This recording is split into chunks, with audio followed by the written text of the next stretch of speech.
I just watched a video by a friend that was to do with narcissism or emotional manipulation and emotional manipulation. So it made me think about the fact that as I've gone through my healing journey, I can recognise times when I have displayed what are some of the narcissistic tendencies. Because some people are not narcissists, they just display narcissistic tendencies.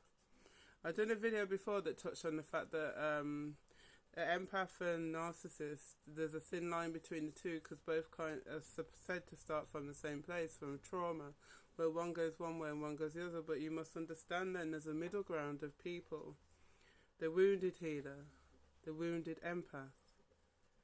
The wounded empath is looking for something, and in the passion to feel wanted and fulfilled, can end up in codependent relationships where you're looking for that person to fulfill that thing in you that has not been validated, that thing that may have been like pushed aside by people, or when you were a sensitive person, maybe in your young days, and you were told you're too sensitive, you're stupid. So the sensitivity of an empath was invalidated, and then it becomes almost like shadows. So when your codependency starts, you don't realise it's empath. You feel like you're trying to love someone and you just need them to love you.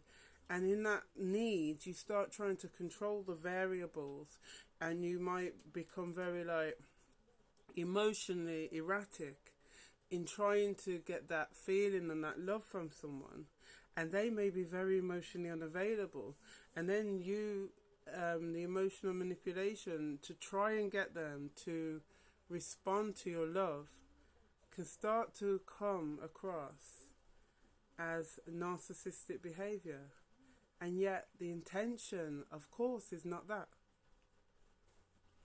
But to the recipient, it could feel that way. The recipient could actually be a narcissist, which was why they are emotionally unavailable. Because as we know, empaths say that narcissists are drawn to them. Honestly, empaths, let's get it real on the whole.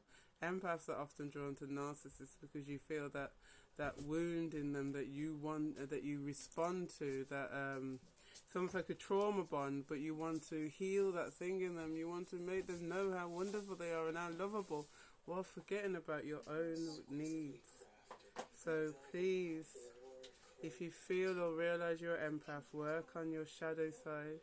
Work on that inner child so that we can move away from this narcissistic